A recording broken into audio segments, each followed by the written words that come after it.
हमने, क्योंकि जो यहाँ ट्रेनर होते हैं ये हमें देते हैं, वाकफ करते हैं किस जगह क्या करना है, क्या करना है, होटलों में जाना है, किस तरह बैठना है, एयरपोर्ट जाना है वहाँ क्या करना है, उसके बाद आपको ऐसा ही गाड़ी में चढ़ना है यहाँ से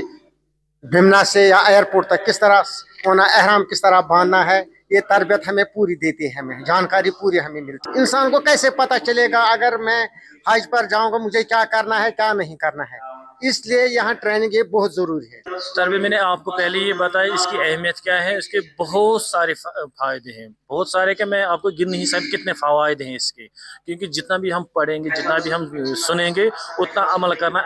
आसान होता है। हज के तमाम जो अहकामात हैं, वाजिबात है, सुन्नन है, फ़राइज़ है और लॉजिस्टिक है, उसके सबों के बारे में हम full A to Z training देते हैं। लॉजिस्टिक इसमें आते हैं, सबसे पहले हम बोलते हैं इनको जो बैग्स हैं, बैगेज एंड लगेज, इसकी साइज़ क्या होना चाहिए, कम से कम 2 आपको बैगेज लगेज साथ होने चाहिए, और उसमें क्या क्या रखना है, खाने पीने के सामान है, अद्वियात है इसमें आते हैं, और जो हमारे इलेक्ट्रॉनिक सामान ये भी हम उनको बोलते हैं कौन सा किस बैग में रखना आपको चाहिए, ताकि आपका सफ़र जो है वो आपको आसानी से तय हो जाए। जैसा कि आप जानते हैं ये फेज़ सेकंड है जो मनासिक हज स्टेट हज कमेटी और डिस्ट्रिक्ट एडमिनिस्ट्रेशन बडगाम यहाँ पर हर साल करती आ रही है, इसका ये फेज़ सेकंड है। इससे पहले एक फेज़ हुआ था जो गैर रमज़ान में हुआ था,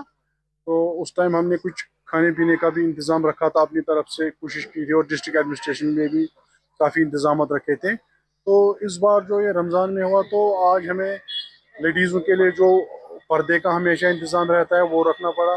गर्म पानी का, और गर्मी का जो अभी आप खुद देखते हैं थोड़ा सर्दी का ही मौसम है तो गर्मी का भी इंतज़ाम रखना पड़ा, गर्म पानी का इंतज़ाम रखना पड़ा, और बाकी ये लेडीज़ों के लिए बाकी जो पर्दा वगैरह होता है उसका इंतज़ाम रखना पड़ा। हमारे सारे वॉलंटियर सुबह 9 बजे से यहाँ पर है, और नायब तहसीलदार साहब अपनी टीम के साथ भी यहाँ पर डिप्यूटेड है। तो हमारी तरफ से यही कोशिश रहती है, हमेशा हमारी तरफ से खैर मकदम रहता है हाजी साहिबान का, हम अपनी तरफ से यही कोशिश करते हैं कि हमारी तरफ से कोई कसर ना रहे, क्योंकि ये जो ये इनकी ये ट्रेनिंग होती है ये काफ़ी ज़रूरी ट्रेनिंग होती है।